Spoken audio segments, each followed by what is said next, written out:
often without you even realizing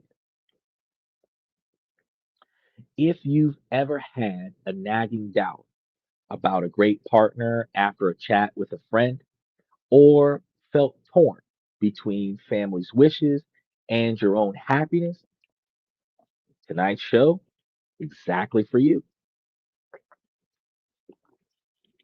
Recognize that you are not alone. The influence of our social circles is one of the most powerful yet least discussed factors in romance. Research, including a major meta analysis, confirms that when your social network approves of your partner, it's linked to higher relationship satisfaction, commitment, and a lower risk of breaking up. But the flip side is also true. Disapproval, even when it's suitable, subtle, insignificant, can act like a slow poison, creating guilt and anxiety that can unravel even the strongest of bonds. Michael says, how I view the world, how you view me, and how the world views me. I'm available. Well, it's not just when it comes down to this, it is going to be how I view our relationship, how you view our relationship, and how the world views us in a relationship. But you do have the right point there.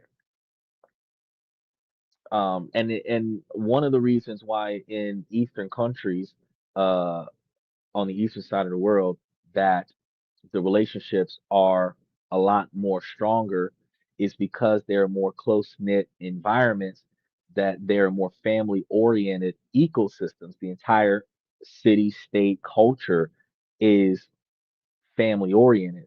So coming together and staying together is an easier thing to do in Eastern cultures. In Western cultures, where it's every person for himself, you're less often experiencing that type of ecosystem where, especially from the perspective of the feminist model, women are promoting stay in the relationship, work it, the problems, negotiate, compromise, all of that. Usually with the feminist model, it's, women don't need men, they can do it all on their own, blah, blah, blah, blah, blah, blah, blah. But none of it is about being a good partner in the relationship. Nothing promoted from the feminist model. While it is fantastic to empower self-sufficiency, only the male side of things is actually promoting group behavior, pack mentality, working together as a team. No one man is telling another man, you're better than this relationship. You don't need her. I mean, unless she's sleeping with everybody on the football team, then you hear that scenario. But I mean, otherwise, it's like, hey, you got a good girl there. Go work it out, communicate with her, apologize, even if it's not your fault. Try to fix it, right? Two different sides of the same coin. Uh, single women, single women friend groups are more sabotaging than single male friend groups.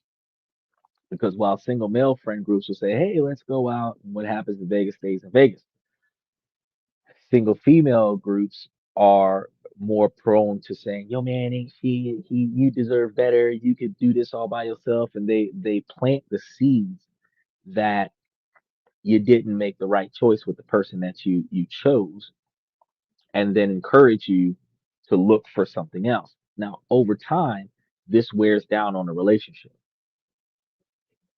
And even the guys taking the bro out to a singles party where the guy in a relationship or married could end up in a tempting relationship scenario, or the girlfriends that are negatively encouraging the breakup. All it takes is for a moment of weakness for the guy to succumb to temptation while he's hanging out with the boys, or for the girl to have her insecurities flare up because of her negative promotions from her sisterhood, and the relationship is shattered. What was once good is now not so good. Today, we're going to be pulling back yet another curtain on three of the most common types of relationship saboteurs hiding in your social network. Now, these aren't villains. Well, not for the most part. Often, they're people who genuinely think that they're helping some of the time, but their help, rooted in their own fears and expectations, might be quietly destroying your chance at love. By the end of this, you'll not only spot these patterns from a mile away, but you'll also have the exact tools and scripts to neutralize their influence and finally take back control of your own love life. He said they love you far too much. Sometimes they can love you far too much. Like, for example, according to your parents, nobody's ever good enough for you. They want you to break it off right away, never see that person again. They don't want you to be with a broken heart. Some parents, wealthy ones, will bribe the other person. Take this stack of cash. Don't come near my child again. For the betterment of preventing the child from experiencing heartbreak. However, those actions are catastrophic to the child because now the child's current emotional attachment to this person is being deliberately destroyed by the fear of the parents not wanting their children to get hurt, which is a self fulfilling prophecy because now the children are hurt because a person that they don't want to lose, you're getting rid of that person for them. They don't want to hang out in the relationship long enough to say, my parents were right. They want you to back off and let them fail because they're hoping that it won't. But you know that it will. There's a tug of war there. Truthfully, they do think that they have your best intentions in mind, but not always is that actual application. For example, the first one, and maybe the most common saboteur in a circle, is the projector friend. Hold on. Yeah, he said, and the parents are right. The parents are usually right. If you've got parents that raised you well, they care about you, they're involved in the stuff that you wish that they weren't involved in, they would be the ones that have the best judgment to know which people you shouldn't be involved with. Those are the parents that tell you that the certain friends that you hang out with are up to no good. You know they're up to no good, but they're your friends. They've got good hearts. You look after your friends to keep your friends from getting into too much trouble. But the fact that they get in trouble and you know they get in trouble, and just because your parents don't know that your friends get in trouble doesn't mean that your parents aren't right about the fact that you got bad friends. So your parents typically know,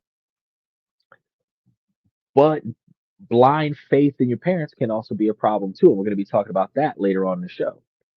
Is it, but most kids see it as interference. It is extremely interference because while parents know better, it is more effective for a parent to proactively explain to a child what they see, what their concern is, and how the child can navigate themselves out of that potential opportunity. You're not going to be able to allow the child to walk out without pain. But if the red flags are there, if the child can see them through the blinders of love, then that child can proactively back out of it. But if the parent steps in and forces the child to change, forces the child to stop doing something that the child wanted to try to see through to the end, that interference is in fact interference. It's not just an observation from the children. It is interference because the parents are trying to be the shield that protects the child from danger, everything from broken bones to heartache. And you just can't. In order for, if a child ain't getting in trouble, falling off of something high, breaking something, the child ain't living life.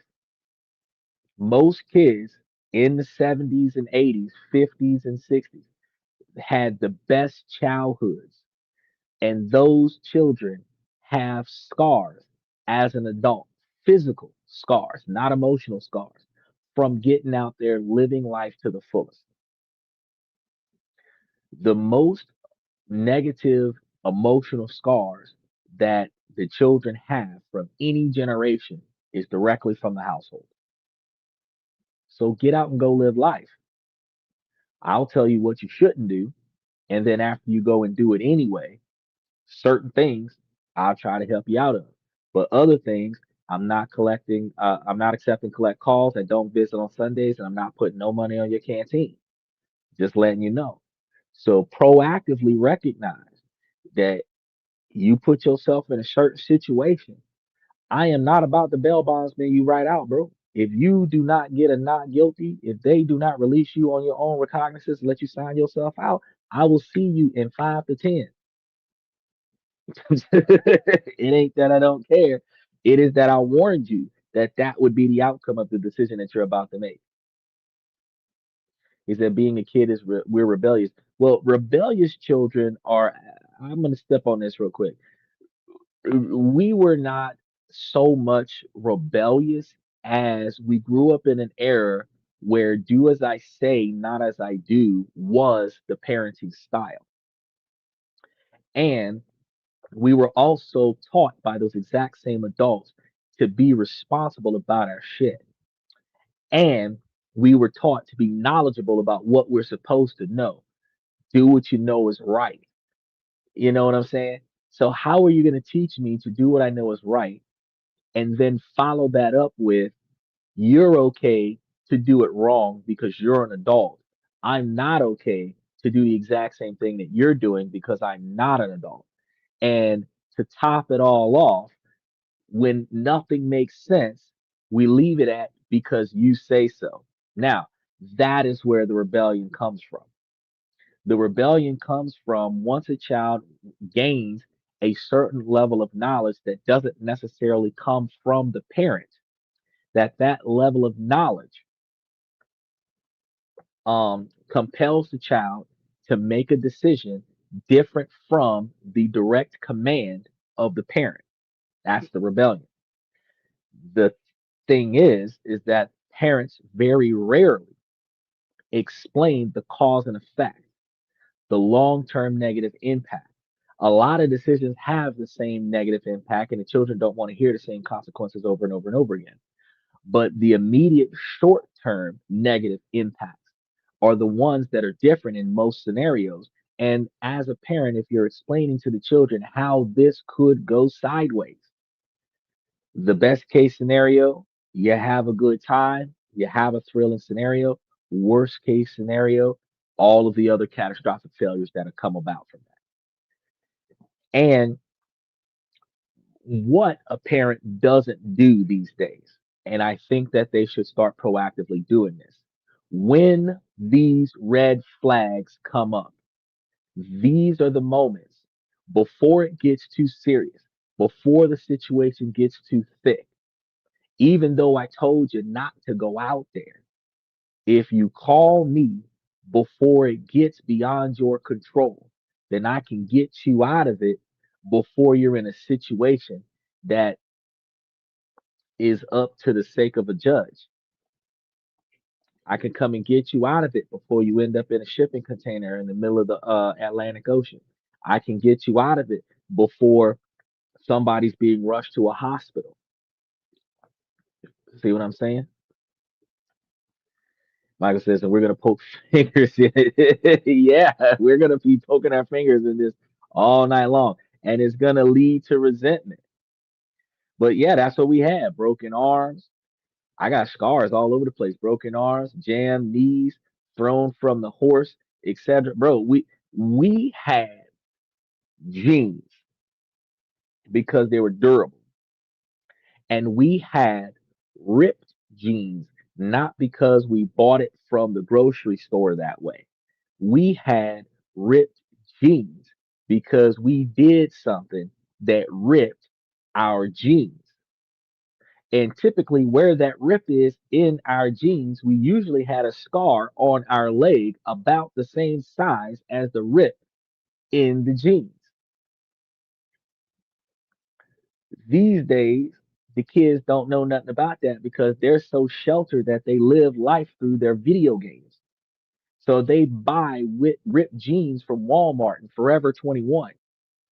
But those ripped jeans that are so stylish were stylish because it was a badge of honor to get yourself fucked up out there, jumping from roof to roof in a place, swinging from trees when your parents told you to be safe.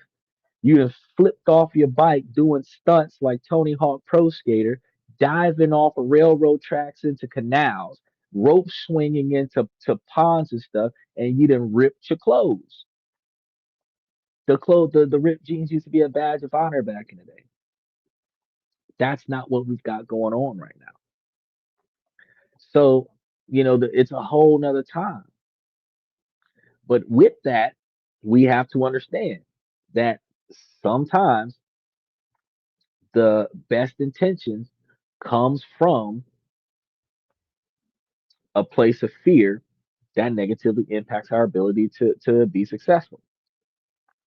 Is that you never took your parents' car out and drove it without their permission? Wait, hold on. First of all, by the time I was 10, I was paying for my parents' car insurance. So there was no such thing as permission. I took it. If I didn't do nothing else but go take the long way to the gas station and put gas in the car and bring it back, I took it. I took it. By the time I was 16, my parents were retired. They lived off of me. They ain't had nowhere they had to go. We had all the cars in the yards. I just took it. Shoot. Used to be drag racing street police cars in the middle of the street somewhere. That's the one thing we didn't do. We didn't get chicks knocked up, but we didn't have any unwanted children at young ages. That was the only thing. We listened to the parents on that one. That was the only one. But everything else, oh yeah, we were out there. We were out there. We were out there like Fast and the Furious. You know, yeah, we were really doing the most. And luckily, we didn't do anything that got us into too much trouble. But let's look at these projector friends real quick. Now, this is the friend who has been through it. They've been through the school of hard knocks, graduated twice. They've been cheated on, they've been ghosted, and had their heart broken countless times. And because they care about you, they are determined to protect you from the same type of pain. Problem is, they aren't protecting you from reality. They're forcing you to live in the shadow of theirs. This is based on a psychological concept called projection. Now, a lot of women use this negatively in communication with their boyfriends and their husbands to deflect from accepting responsibility. And ladies, y'all aren't going to like me saying that, but this is the truth. Simply put, it's when someone else unconsciously takes their own baggage and dumps it on you. He said, and bones sticking out of the hole. Yeah, that's true. To be wearing a cast was a badge of honor.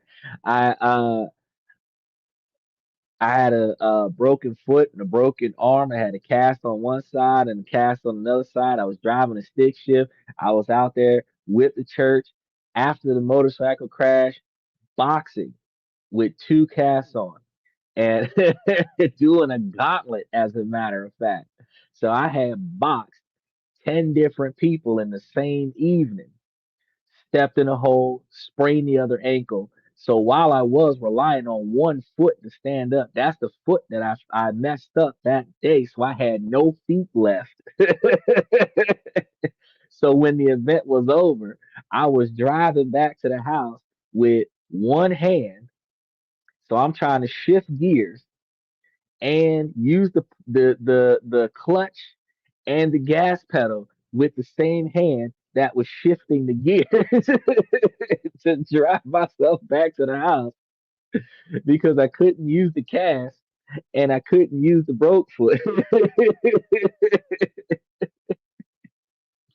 Halfway back to the house, I had to teach my homeboy how to drive a stick so that he could drive us the rest of the way. It was crazy. But had somebody said, you're covered in cash, you can't participate in this activity, I would have been the one to say I can do anything I want to do and I jump into the fight like everybody else instead of taking it easy. So the true identification of projection is when someone unconsciously takes their own baggage and dumps it onto you. Typically, we hear projection in relationship arguments when one party doesn't want to hear what you have to say because men do it too. And uh, they will throw it out there. You're projecting, meaning that what you're claiming that I'm doing, that's actually what you're doing, and you're dumping it onto me. And it is a psychological term, I'm rubber, you're glue, you know, that old saying. But the truth is that projection is a true thing. When your parents' fears of their past experiences is projected onto what you're about to get involved in, that's when overprotection occurs. Anybody who's ever watched the Final Destination series does not drive on an interstate behind a rig full of logs. A lot of people who watch Final Destination don't ride on Ferris wheels or roller coasters anymore. You've reached a point where you're like, nah, nah, nah. I know where that's gonna end up. Uh, Overprotection. And the extra caution is a way to keep you safe, but overly protecting people from living life prevents them from living life. So your friend still carrying their own relationship trauma because they're carrying that trauma with them. It starts seeing threats everywhere. They scan your partners and your relationships through a filter of their own pain, and every action is interpreted with suspicion. Take, for example, police officers.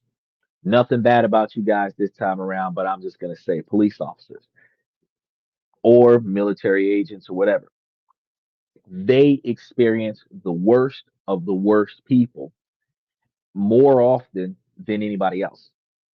So their fears that their children are involved with creeps and weirdos will cause them to call on a friend to do a background check on somebody.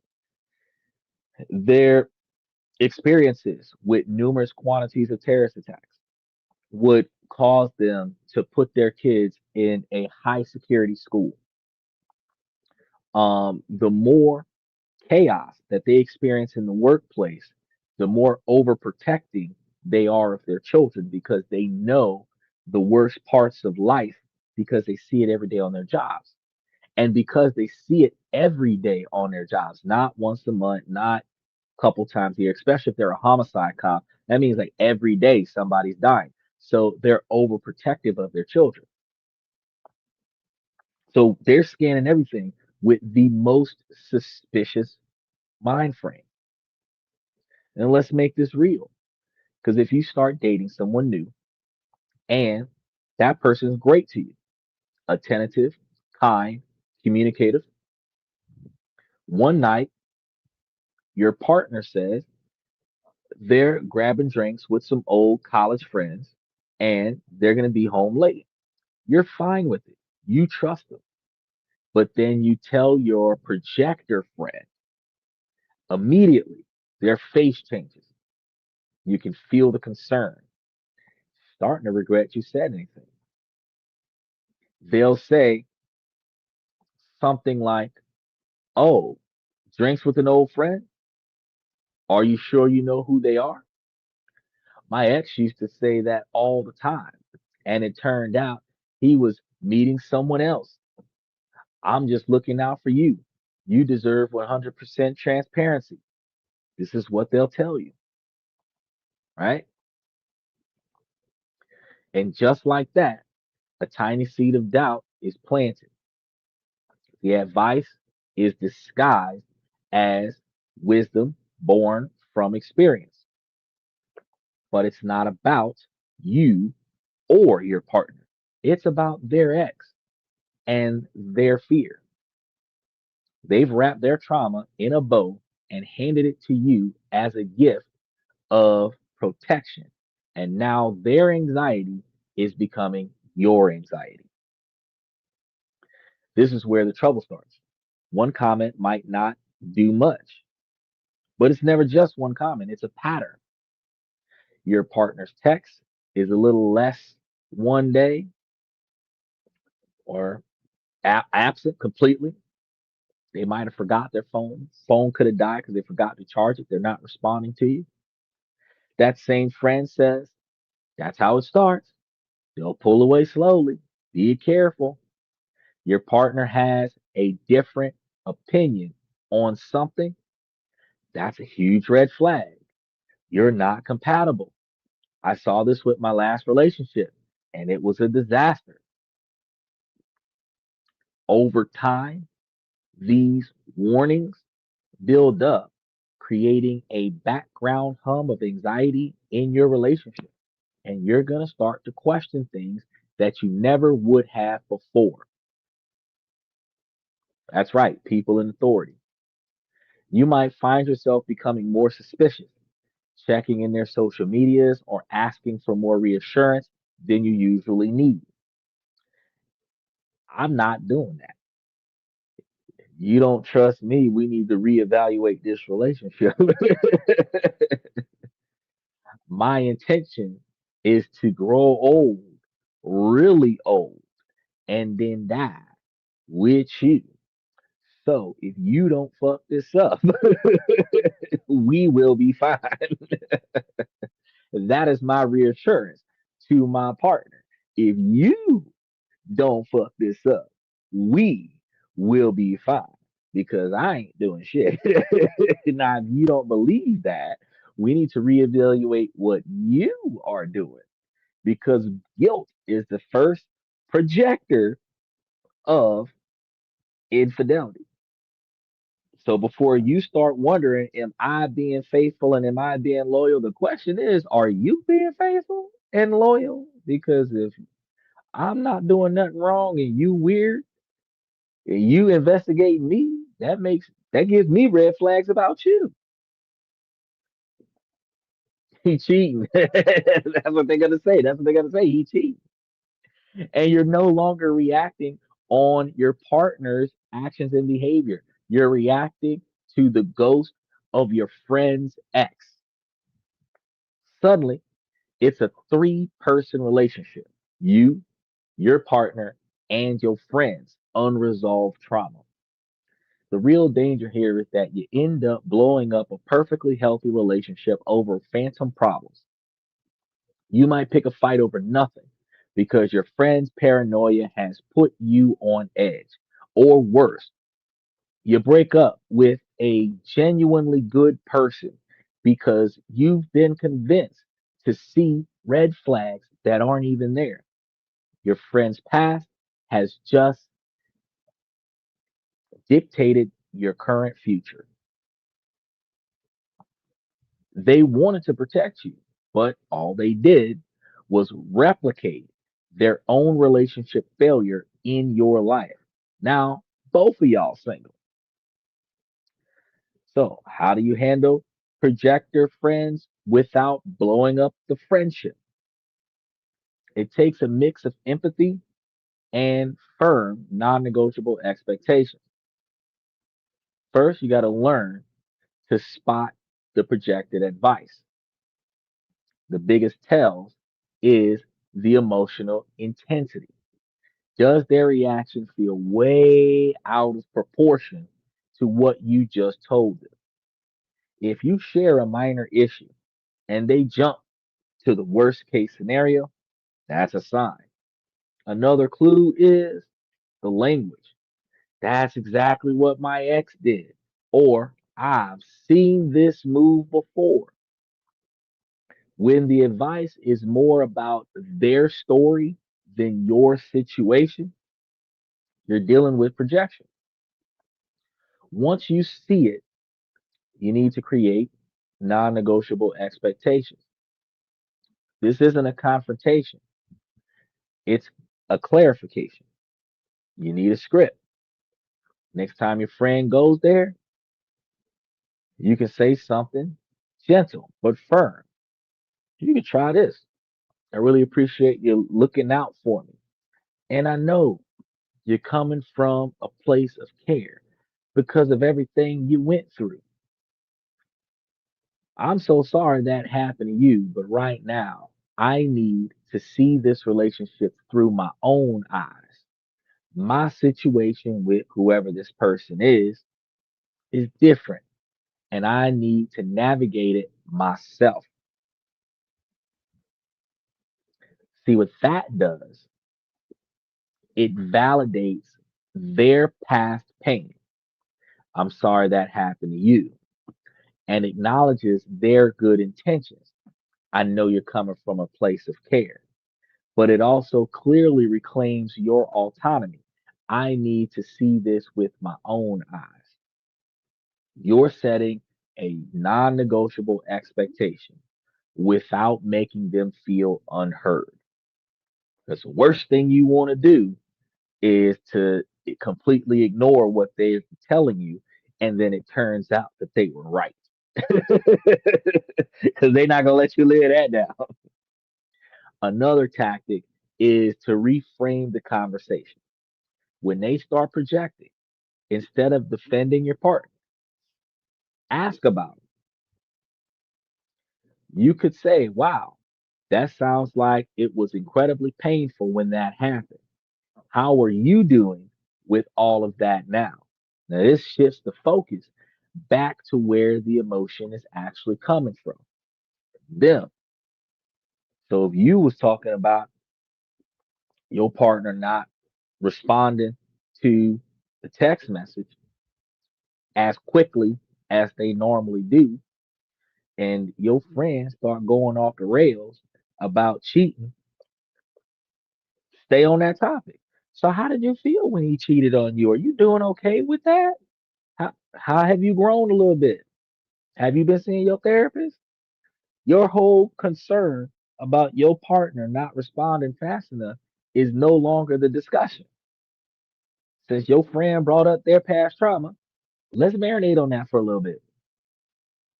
It turns you from a sponge for their anxiety to a supportive friend while shielding your relationship from their past traumas.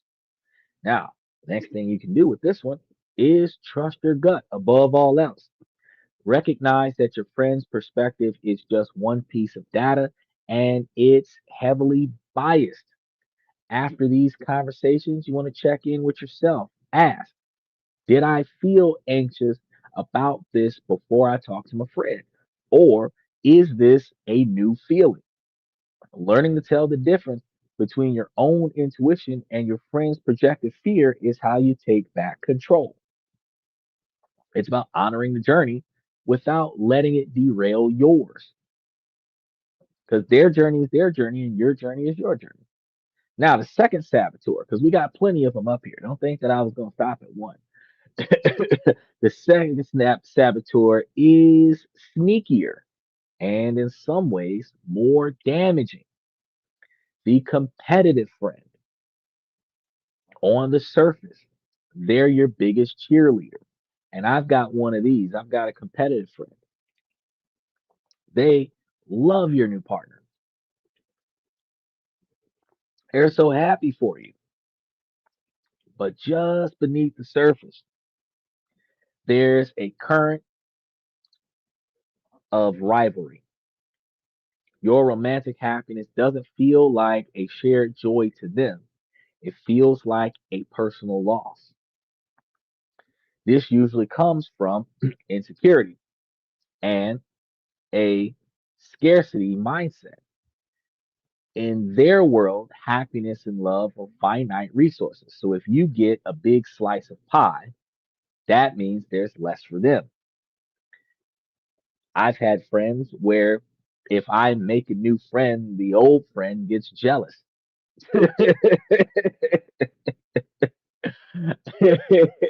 I've had friends who would be jealous of the new relationship that I get into. They're not jealous of me, they're jealous of her. And I'm looking at them like, shit, you're probably going to be here longer than them. So I don't know what you're tripping for. But it happens. Your happy relationship just highlights what they feel is missing in their own life. It's not always conscious or malicious. So they're not negatively or deliberately behaving negatively towards you. Sometimes the fear of being left behind is so strong that it drives them to subtly undermine the very thing that makes them feel insecure, your relationship. So, what does it look like? It's rarely a direct attack. It's more like a campaign of microaggressions and backhanded compliments. For example, you show them a happy picture of you and your partner from a weekend trip. Instead of just, you two look great, the competitive friend says, oh, so cute. I love that you're with someone who makes you feel so comfortable. You don't even have to dress up for them. Sounds like a compliment, but and a compliment might have came for comfort. Nevertheless, the hidden message is the critique that you let yourself go. And look, they wouldn't be able to tell me some shit like that. Like, bitch, I always wear a suit. Fuck you, mean. I actually had the conversation with the dude. Dude was like, "You're in a suit." I'm sitting over here looking at this guy like, "You're not in a suit."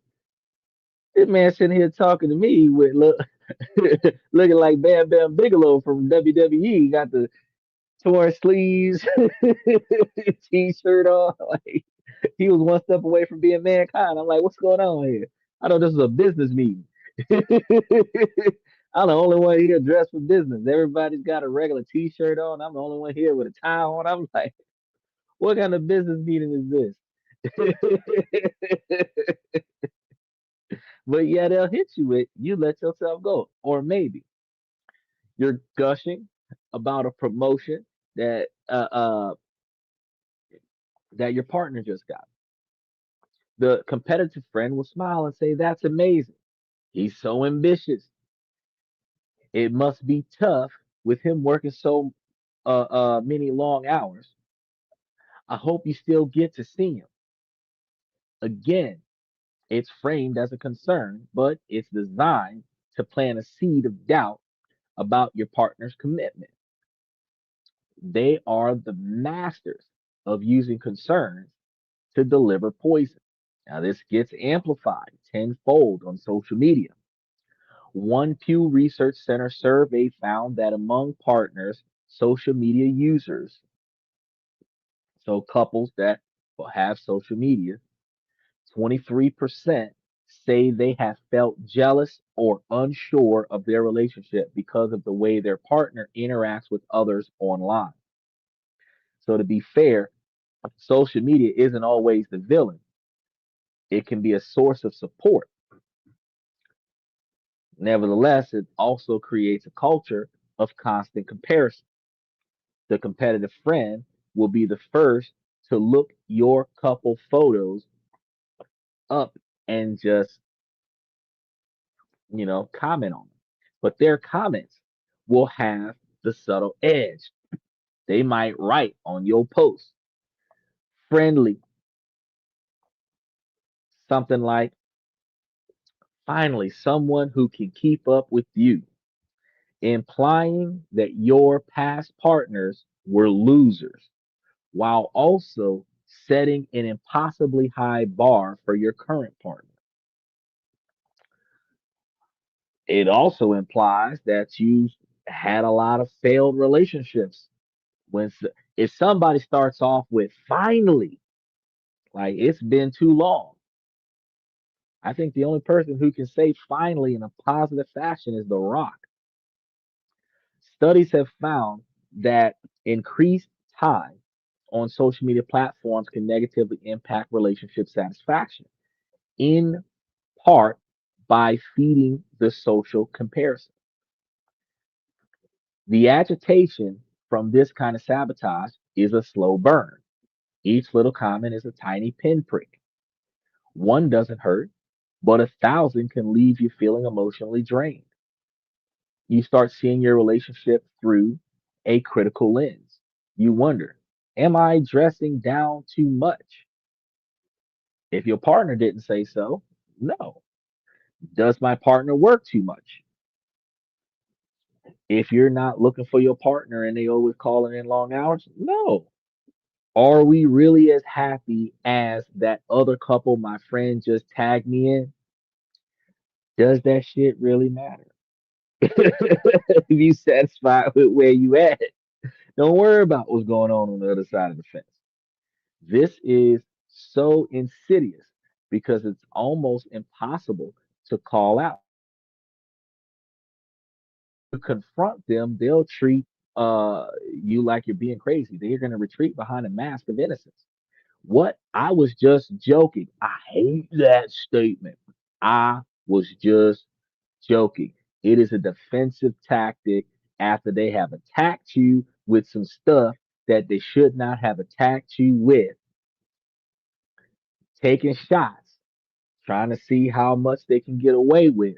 And the ha ha, just joking, is thrown out there to mask the negativity that they tossed in your direction.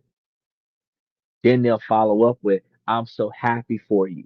You're being way too sensitive. Yet again, cutting you down.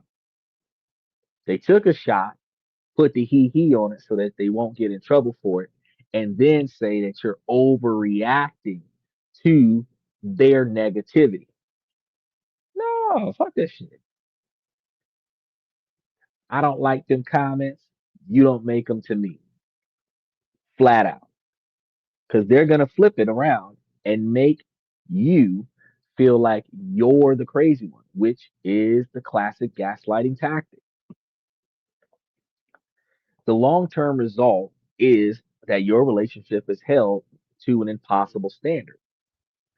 The competitive friend keeps moving the goalposts for what a good relationship looks like, making sure yours never quite measures up, even though they don't have a relationship to start with, fresh out of a toxic relationship. But they're setting the standard for your good relationship far beyond their own personal standards when they're choosing the wrong partner to begin with. That constant feeling of inadequacy can erode both your confidence and your partner's, creating resentment where there was none before. So, what's your solution there? First, use the reaction test. The next time you have genuinely good news about your relationship, share it with this friend and watch their immediate, unfiltered reaction. Not their words, their face. For a split second, before they put on their happy for you mask, You'll see their true feelings. Is it a flash of genuine delight or a flicker of disappointment, a tightening around the eyes, a forced smile? Do they wrinkle their nose up just a little bit and then pretend like everything's okay? A truly supportive friend's joy is instant. A competitive friend has to get into character. Once you know, it's time to shift your information strategy.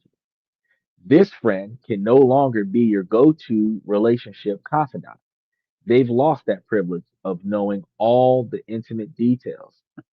This isn't about cutting them off, it's about putting them on an information diet. You can still talk to them, but you're going to talk to them about work, hobbies, other friends. But when they ask about your relationship, keep it positive, but generic. Oh, yeah, we're doing good. Everything's all right. So, with them, so how was things with your partner? You're going to tell them things are great. Thanks for asking. We had a really nice weekend. Leave it at that. Even if y'all had an argument about some stuff that y'all ended up working out later, y'all might have had a falling out Friday evening, worked it out by Saturday morning, and the rest of the weekend was good. The weekend was good. That one little moment of confrontation, not worth talking about with this friend because this competitive friend is going to take it and blow it out of proportion, make the whole weekend seem like it was chaos. So you want to avoid that. If they press for more, give them a polite, vague summary and pivot right back to them. Something like, oh, we just relaxed and enjoyed the quiet. It was lovely. Project at work going for you. Skip over anything negative that would have happened during your weekend. If y'all went on a vacation and y'all had uh went to a hotel and your partner was trying to enter the wrong room because he forgot the room number, and then you told them which room was yours, and that happens. People kind of lose track of their bearings and stuff. They don't have to have somebody in the hotel sneaking in the room next door, but you don't tell your friend that because they're going to make it seem like he had an extra person in the room next door just because he got lost. They will take any misstep in your relationship and blow it out of proportion. So nothing negative to this person. No matter how you tell the story, you skip over every bad moment in the story.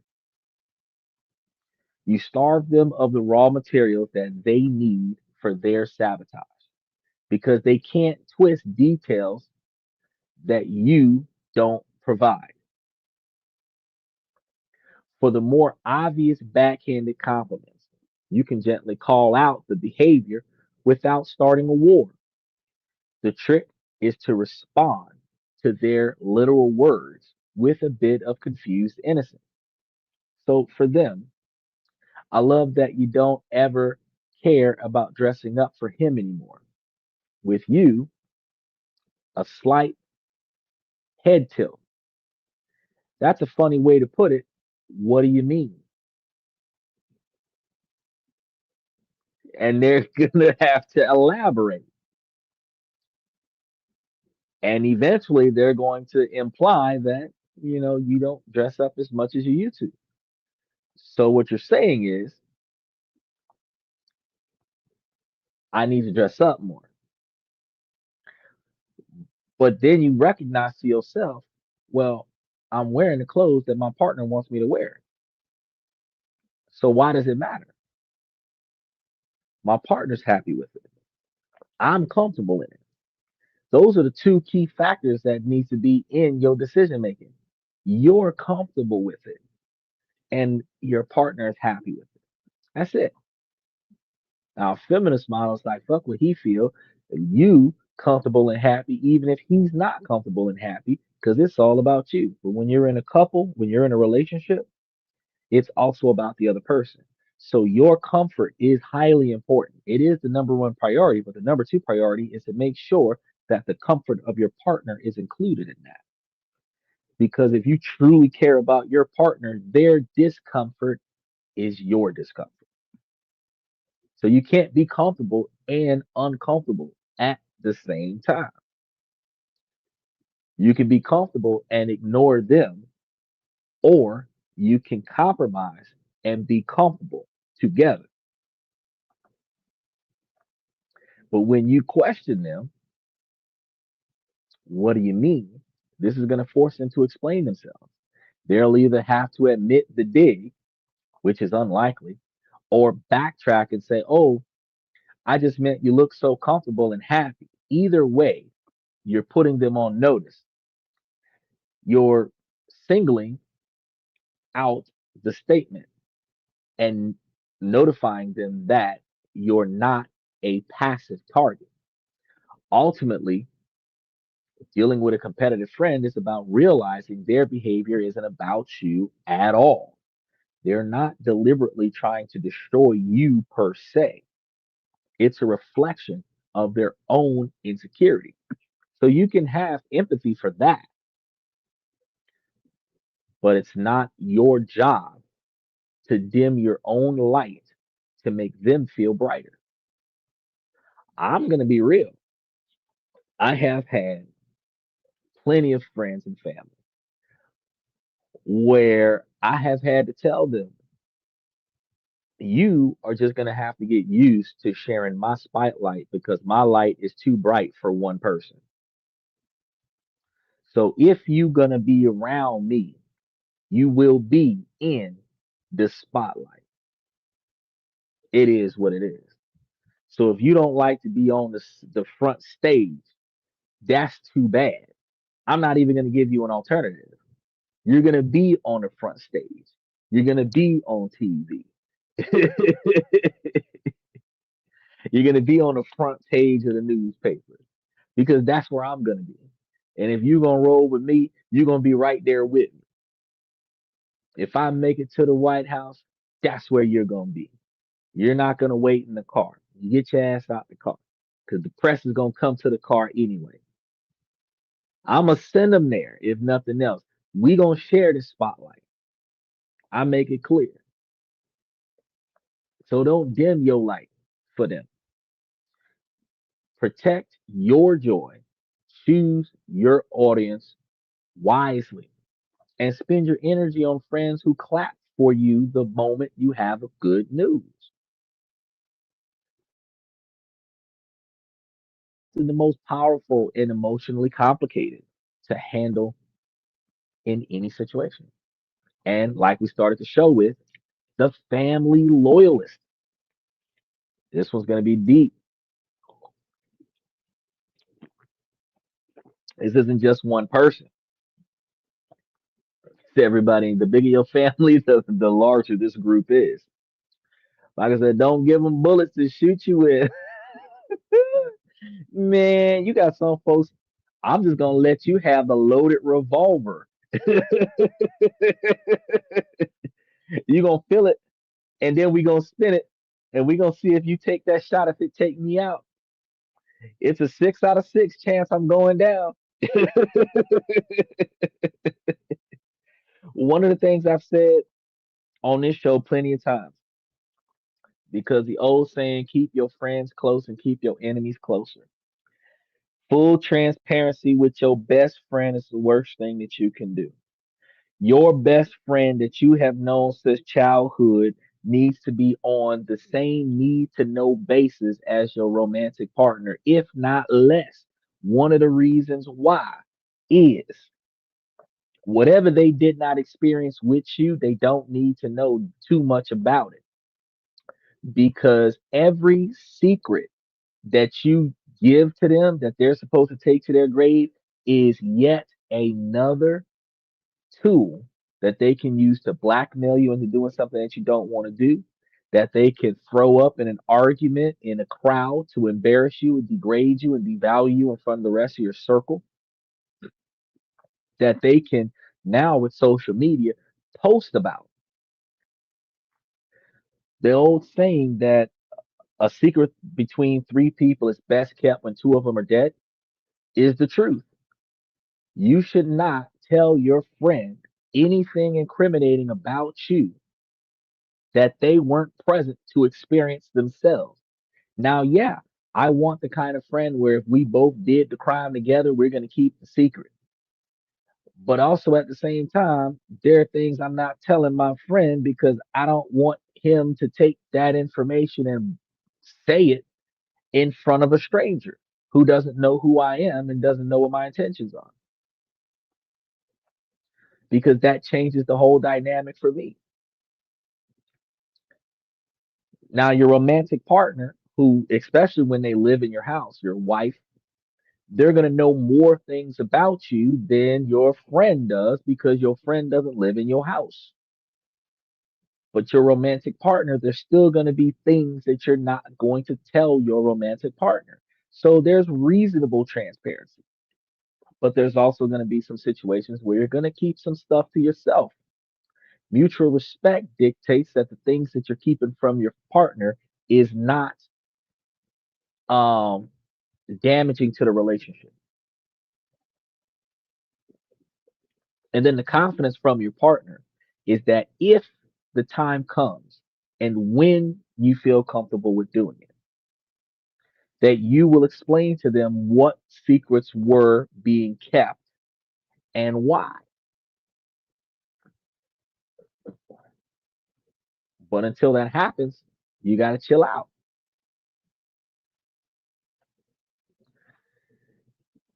Oh, he said, I'm capable of making my own mistakes. Thank you. Don't need your advice. I tell them, then I drop the issue. Mm, that works. Back in the day, back in the 70s, that worked. But these days, the willpower and the strength of the average Gen Zer, that don't work like that.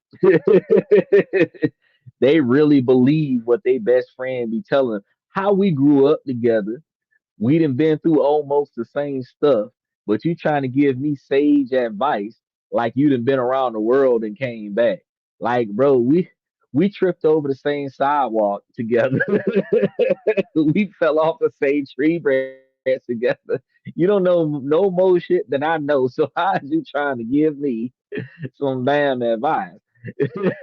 But they will give that advice like they know the world, and the less willed person will take that advice like, ooh, my friend got the most wisdom in the world. Nah. Michael said it may take me several times to me reminding them. Shit, nah. A lot of times, the easiest thing you could do is just say, "Well, I was just venting. I wasn't asking you for advice, but I really appreciate your advice, though. Thank you very much," and leave it at that. Because you're not telling them that their advice is wrong, but you're telling them you not the one to tell me how to fix this. I just wanted to vent and get it off my chest. If I wanted to fix it, I try to figure it out. But right now, I'm just pissed off about it. You know what I'm saying? A lot of times, you might need to go to that friend and say, "Hey, you know, I just want to get this off my chest. I'm not trying to get no advice about it because I'm pissed off about it." But you got to also remember that certain friends, you're gonna tell them certain things, and those are the ones that'll rat you out. If if you got warrants, you got snitches in your group. What they say in the underworld is, I'll pay your best friend the money it takes for him to take you out for me. So you won't even know where the hit comes from. That's the mentality, because your friends are compromisable. Your friends know where you are, what you're gonna do, how you're gonna behave, what you're gonna talk about, how you're gonna prostrate yourself in a position where you're you know they can predict your movements, and then they're going to try to undercut you because they're predicting your movements. People start popping up out of nowhere on you like that. You come across many people in your life, but very few are friends. And I have told a lot of people, I told my homeboy this way back when, and I keep reminding him of this because he calls everybody that's not an enemy a friend. And I'm like, no, that's not how that shit works. They are neutral people, acquaintances if you frequently see them but don't know anything about them. They don't necessarily become friends until you guys have invested into each other, and then you develop a level of trust with one another. But modern day friendships typically come from sacrifice. I needed you. I called on you for a favor. I didn't know you that well, but you came through for me. So now you're my friend. Then, because you came through for me, you need me for something. I come through for you. And now you can call me your friend. And then we're going to keep doing stuff for one another. It's a codependency relationship amongst people that call each other friends, because when you can't hold down your situation yourself, you can make that one emergency phone call to a buddy that'll pick up the phone and help you with your bullshit. That's not a friend. That's a lifeline for resources, but we call them friends. Got to understand the difference. So, true to life friends, diehard friends, they are very hard to come by. And if you treat people based on their investment in you and the earned trust, not the given trust that they have developed with you, you will come to understand that you got less than five. Very few got five genuine friends. Because when you got five very strong friends, you could take over the world. How many of us have conquered the city or state that we're in? Because two or three of the people that we call friends are bullshit. They fit the category of one of the motherfuckers I'm describing on this show today. And they don't always have your best intentions in mind. So when we start talking about the family loyalists, this isn't just one person. It can be your parents, your brothers and sisters, nieces, nephews, aunties, uncles, grandma, grandfather, your children, or even your whole extended family. They are the guardians of the family's values, traditions, and any unwritten and unspoken rules. Their sabotage doesn't come from jealousy or past trauma, but from a deep seated belief that they know what's best for you, and what's best is whatever aligns with the family's expectations, not your best interest. Family influence operates on a whole different level because it's tied to our deepest needs for belonging and approval. Here, the sounding board. We all need one. Yes, sir. One longitudinal study found that a woman's perception of her family and friends' approval was a significant predictor of relationship longevity. Ladies, I didn't make this shit up. The family loyalist doesn't just give bad advice, their disapproval feels like a threat to your very identity. I forbid it, is what they're going to tell you. The problem starts when your partner doesn't fit the pre approved family blueprint. This blueprint is made of all the rules that you grew up with. Maybe the rule is you have to be with someone of the same religion or the same background, same nationality, born in the same country, same social economic status. Maybe it's about the income, the education, or even political beliefs. When you bring home someone who breaks these rules, these unwritten and unspoken rules, because you grew up in this lifestyle, you've fallen into the mold, so you're not going to pay any attention to it. But your partner is the opposite of you, usually. The family loyalist goes into defense mode. Their sabotage usually comes disguised as concern, yet again. And these are going to be the kind of questions that you are not going to like. Very embarrassing. Let's say your family values financial stability above all else. You fall in love with a wonderful artist who is still building their career. The family's conversation will be relentless. He's a lovely person. but how will he provide for you? What they saying? His ass is broke. Like I said, most people want to be heard, but few want to listen. And true friendship develops over time. Yes, sir, that is correct. That is correct. I've actually had a buddy. I'm like, bro, how are you gonna give me advice when your ass don't listen? How can you tell me? A good leader knows how to follow instructions. I put my foot down on that note. A good leader knows how to follow instructions. I don't like taking instructions, but I know how to take them. I would be bad for the U.S. military because I would take that basic training in Jason Bourne, the whole situation. But in order for me to get that training, what do I got to do? Follow instructions. Just can't deploy me because the mission is going the way I wanted to go, not the way you told me to take it. But you get another one from the loyalist family. Are you sure this is a wise decision long term? Love is great, but it doesn't pay the bills. Again, stating his ass is broke, regardless of how you feel about him. Then they're going to give you this bullshit here. We just worry about you. We want you to be secure. If you the breadwinner, you taking care of things. It don't matter what they got going on. If your partner is bringing up the rear, that's all that matters. Every conversation circles back to this one issue. They're highlighting every shred of evidence that supports their view that he's driving an old car. He bought art supplies instead of saving, while conveniently ignoring all of his amazing qualities, like he's kind, he's devoted, the way he makes you feel every day. They aren't evaluating your partner holistically, they're auditing him against a family checklist. This creates a deep internal conflict because you feel torn in two. On the one hand, you have the love for your partner, and you've always felt this way since you got into this relationship. But on the other hand, you have that lifelong desire for your family's approval. The pressure is immense.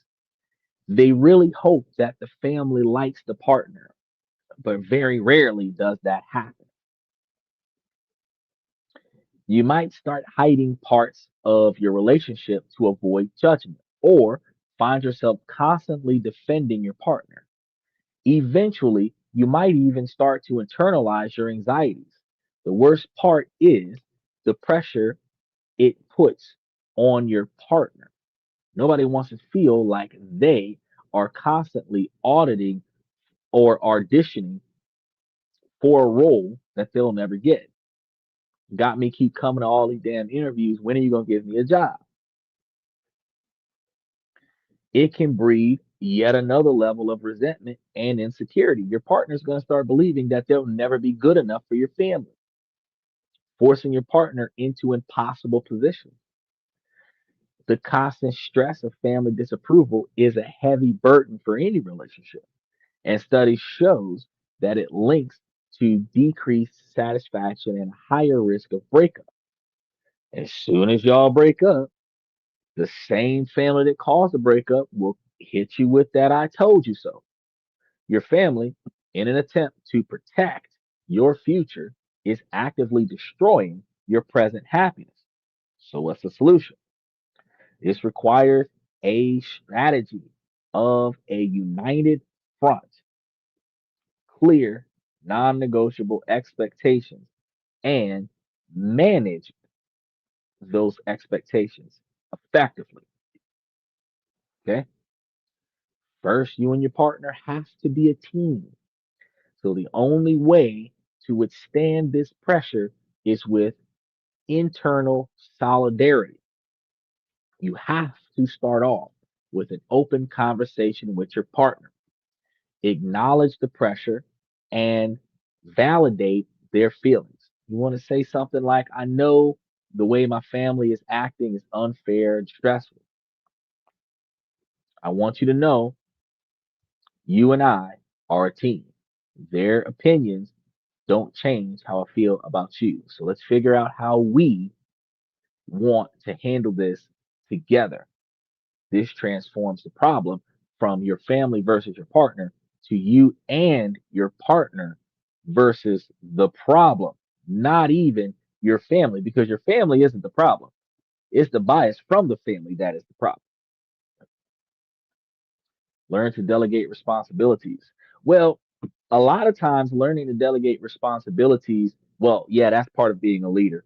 But a lot of times learning to delegate responsibilities is hard when you're in a relationship where everybody does what they want. In order for you to delegate responsibilities, we have to agree on an authority.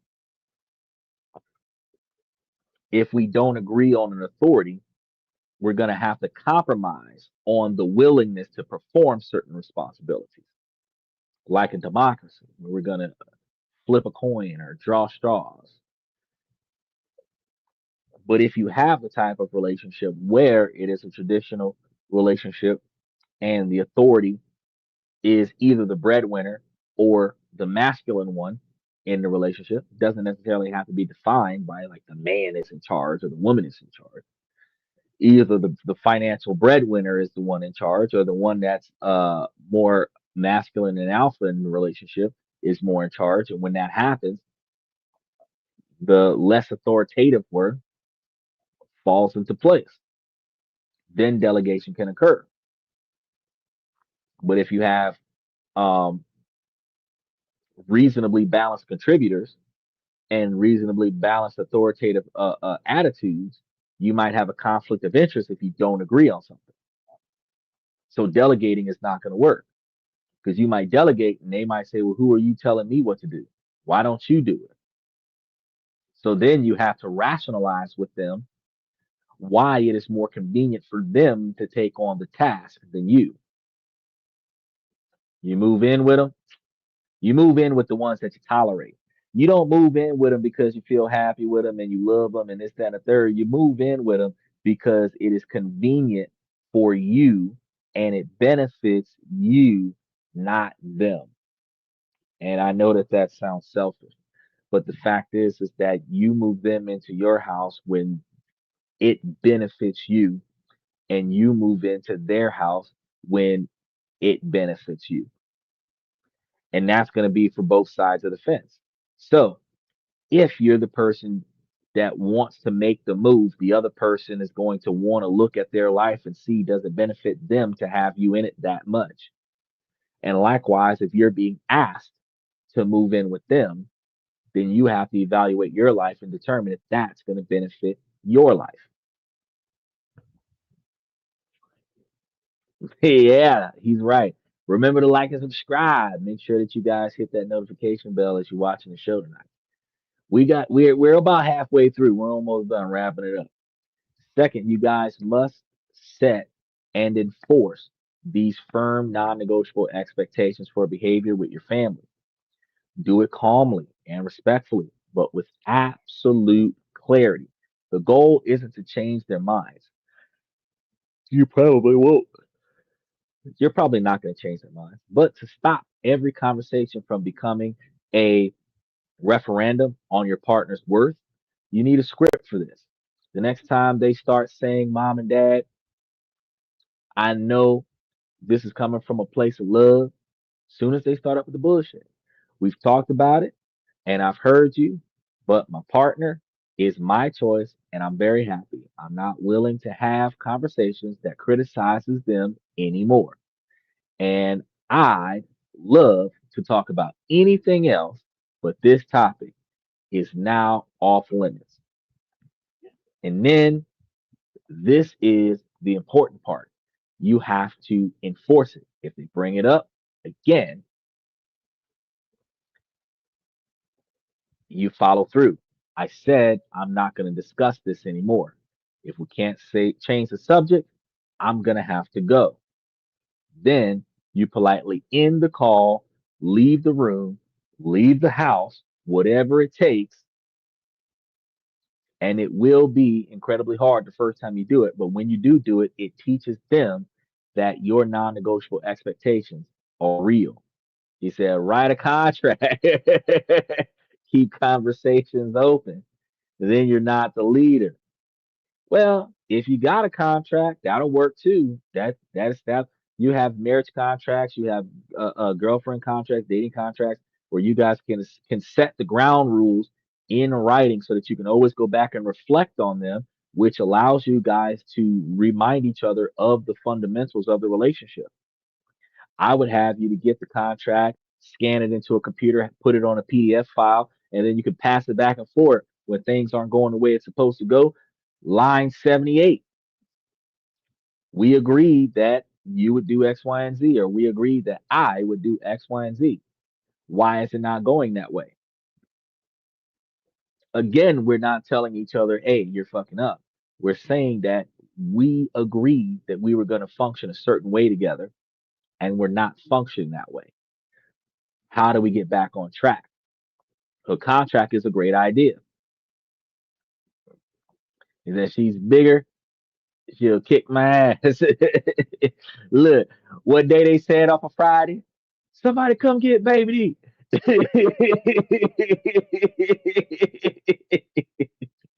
That been crazy.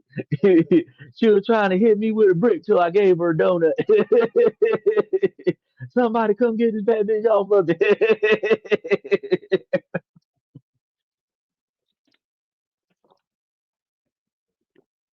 it, it is what it is.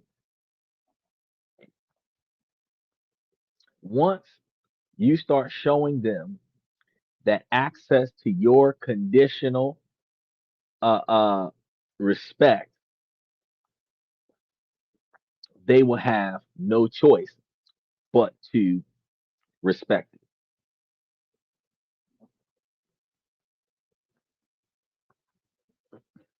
Third, manage your own expectations.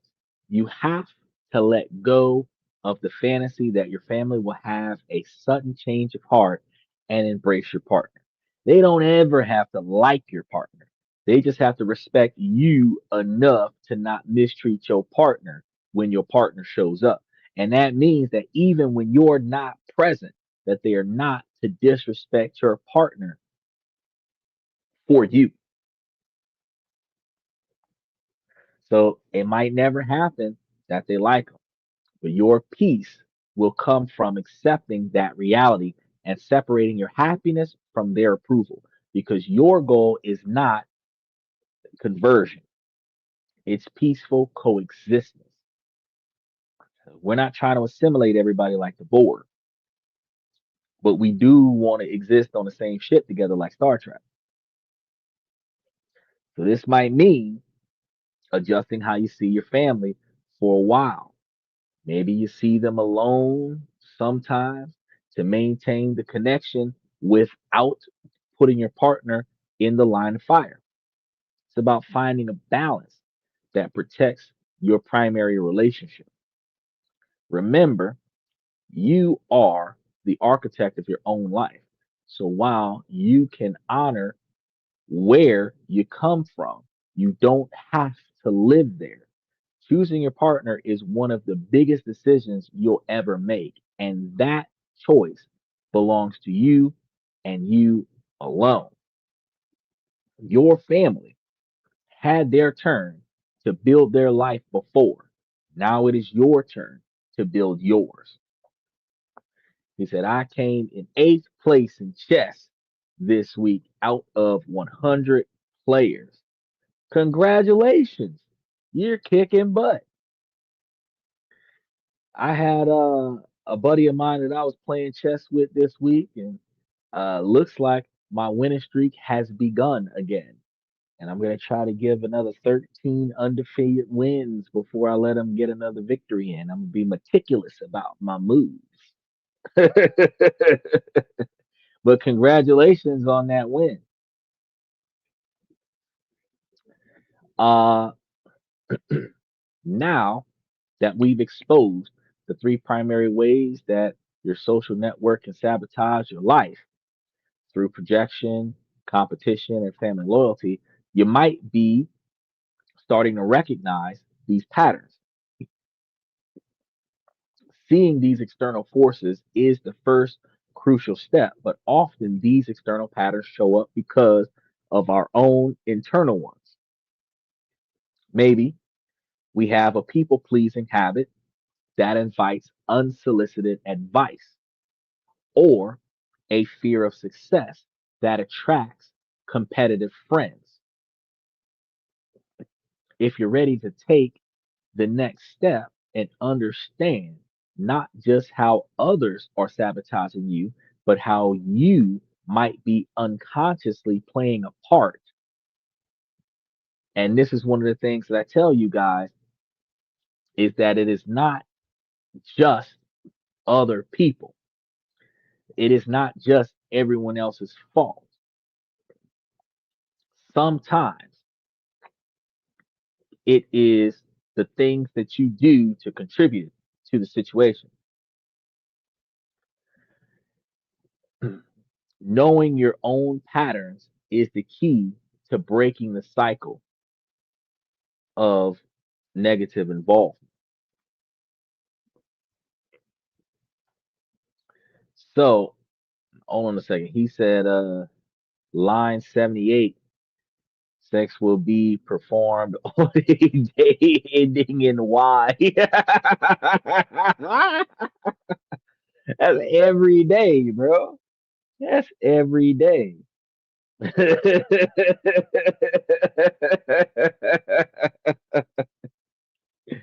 You over here creating riddle stipulations. It's on a day ending in Y, and twice on days that have a three in it.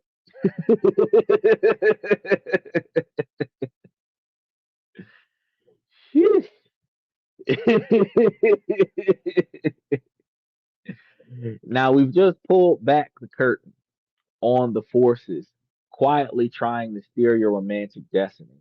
And we've unmasked three saboteurs: the projector friend who smothers your relationship with their own past traumas, the competitive friend who smiles to your face while planting seeds of doubt, and the family loyalist who judges your partner against a rigid, outdated blueprint.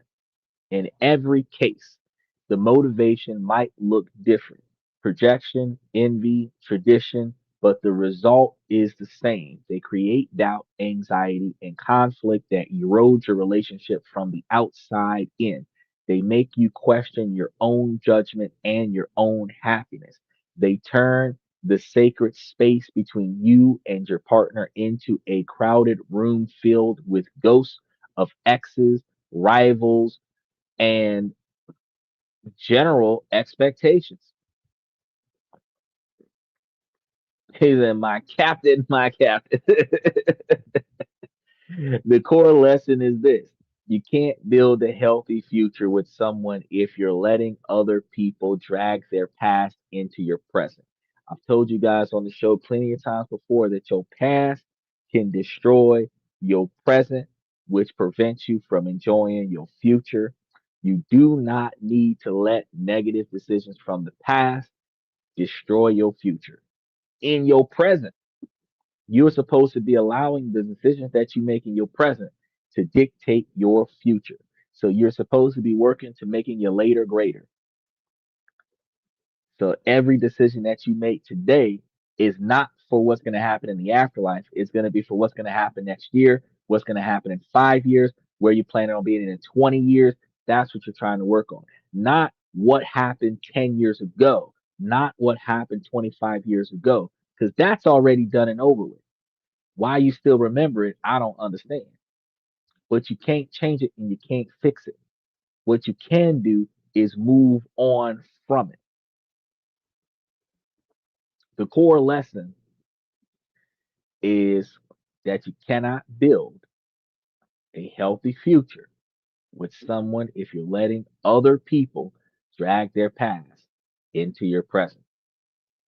So, the most radical act of self love is to trust yourself, trust your joy, trust your own intuition, even when it's a quiet whisper and the voices of your friends and family are a deafening roar. Build this self trust as a practice. It starts with using stages and strategies. Some of the ones that we talked about today. Start with the scripts, setting non negotiable expectations, applying a reaction test to identify true friends, and standing as a united front with your partner. It's about consciously curating who gets a front row seat to your life and who needs to be moved to the back. One of the things that I can tell you is that when you start analyzing what you tell your friends versus your family, you stop and you think, would I record this situation and post it on social media?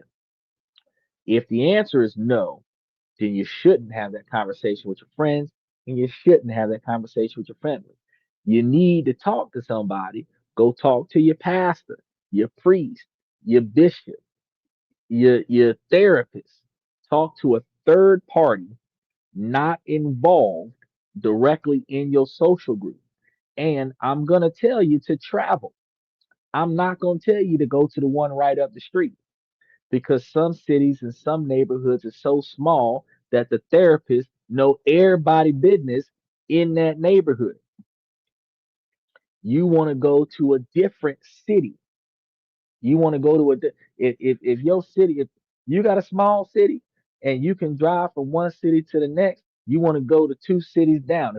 If you live in one city and you shop in the next city, you want to go to the next city down and go find your pastor, your therapist, your priest, somebody that you normally don't see. You want to go 50 to 100 miles away and find a completely different circle, and that's the group that you vent with. A group that does not know your network, who cannot regurgitate your confidential information to your network, and individuals who originally didn't know you. So they have nothing to gain by releasing your confidential information, which allows them to historically keep your information to themselves. And again, for the family and oh, not the family, but the human being behavior, when they talk about your personal business with their wife and their friend in their network, that information isn't going to make it back to your network because your network might be 3 cities away, 2 states away. If you in Tampa, you want to go find somebody in Orlando. If you're in Miami, you might want to find somebody in South Beach. If you're in Jacksonville, you might want to find somebody in Tallahassee. Take a trip. That car ride could be emotionally relieving, the way there and the way back. But you have to remember the people who truly love you, the ones who are genuinely on your team, will want what makes you happy, even if they don't quite get it. They'll respect your non negotiable expectations for behavior, even if they don't agree with your choices. And they will celebrate your joy without taking away from their own. Those are the people to hold close to you. And Michael says, and all the advice we give you won't matter being young and hormonal. Well, in a way, that's a an observation when your main priority is to go out there and go get laid, as it isn't really about making the right choices. So that's going to be a situation. But even as guys, if we had a young buck 16, 17 years old, 18 years old, we would be telling him about not climbing in and out of these little girls' windows, especially at 17, 18 years old, and he's dating a girl that's younger than him. If he's 18 and he's dating a girl younger than him, he's looking at going to jail. It don't matter if she's 17 and 9 months. The law say that the age starts at 18 and up. So if he's under the age of 18, he might be okay, depending on how young she is. But if he over the age of 18, he need to be dating 20-year-olds because that 17-year-old and that 16-year-old at 18 will put him in jail. They don't be wanting to hear that. The girl be trying to sneak out at night, meet the guy somewhere, hope they don't get caught. Even consensual will still put the man in jail. But the other thing is that what if she sneaks out and something bad happened to her and she don't make it to you? We don't even think about that. We don't think about that part. The only thing we think about is going out there and getting laid. So yeah, like Michael said, you'll make mistakes and you'll survive most of the time. But the mistakes that might compromise your survival, I'm gonna let you know that it ain't gonna work out that well. He said the hooker. It don't always gotta be the hooker. It don't always gotta be the hooker. It could just be like, for example, I used to I have had the opportunity to live life to the fullest. But when I was dating, when I was 15 and 16 years old, her parents let me in through the front door. I was dating my friend's sister, so I could just stay the night. So since I was already in the house, whatever I was gonna do, I got done. Actually, I had two or three friends where me and they sisters would hook up. So I was there with the boy, but when the parents was gone or the parents was asleep, I was in the room with the girls. But was I going there without a motive that wasn't approved of by the adults? Of course not, because that would have got me arrested. That would have got me hit with a baseball bat. Um, But when you tell the kids, hey, you've got to earn the trust of the adults before you go over there, they don't gotta listen. But when they get their ass whooped, am I gonna go down there and go and fight that child daddy because my son did something stupid? Nah. If I go over there, I'm gonna be like, hey, you did good, bro. Fist bump. That's what I'm talking about. You did good, man. Shoot, you got him better than I did. Put some ice on it. I'd be like, you smacked my son up. Now that he done beat your ass, son, now I apologize to this man for disrespecting his house by a dog. Oh, but look at what happened with that movie Road Trip. He went on that long ass journey and the girl didn't even want his ass. Look at that other zombie movie where the dude had traveled all the way across the country to go get the woman of his dreams, the woman that he had loved before the zombie apocalypse happened. He almost died 7 times trying to get to her. She had been married, had children. Her husband died. The commitment that we have is unreal, but we have to start being realistic about our decisions. Your love life is your story to write. Don't hand the pen to someone else, no matter how much you love them. Take back that pen. Choose your co-stars based on how they make you feel, not how they make your friends and your family feel.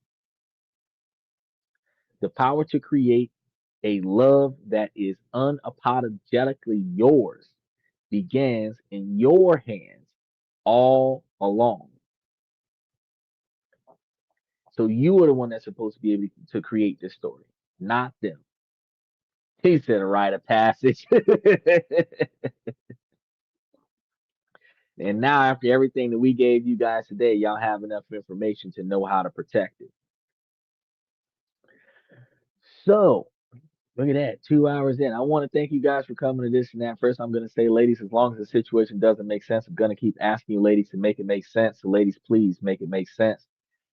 Fellas, I give you guys this information to help you guys become higher value men, being able to make better decisions in your personal life so that you're not making financially compromising decisions that negatively impact your financial life, and being able to make better decisions in your financial life so that you can make more money for you, which will give you more finances to be able to stabilize your personal life. They are intertwined with one another. Ladies, as I told you at the top of the hour, that 62% male driven podcast from the male perspective, but the information is not exclusive to the men. You ladies can take this information and make yourselves higher value women as well. You just have to find the things in your life that is in line with your control that you do not like and proactively make those changes. Whether it is what you allow people to do around you or the things that you are not proactively doing for yourself. The reason is he's saying the barber, no, I'm gonna go get mine braided down. I ain't doing no barber. Yeah, I'm gonna get it braided down. But the reason for this situation that you're trying to fix is to improve your happiness. So the things in your life that you like the least, those are the things in your life that is in line with your control that you start making changes towards. The things that are outside of your control, you navigate around those. That way you can still coexist with the things that you do not like that are outside of your control without uh, compromising all of who you are, compromising your autonomy to a level of subordinance to an entity that does not control your life. He said you were a bad boy. Yeah, we ride together, we die together. Bad boys for life.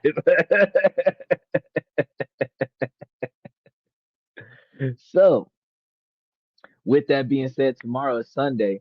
We have our questions and comments from the fans. We're going to be enjoying that.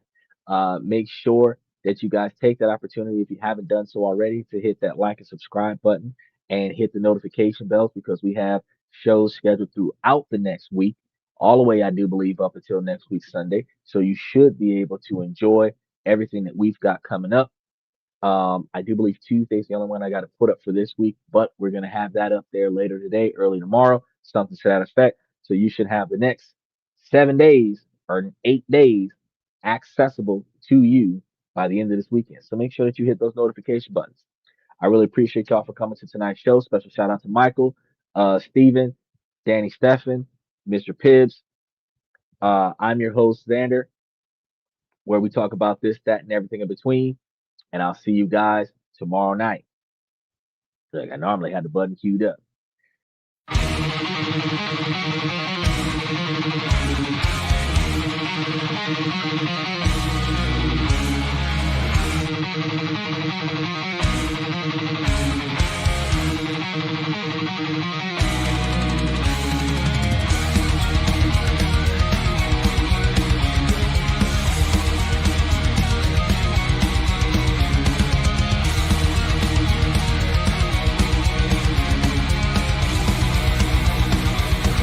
Higher ground!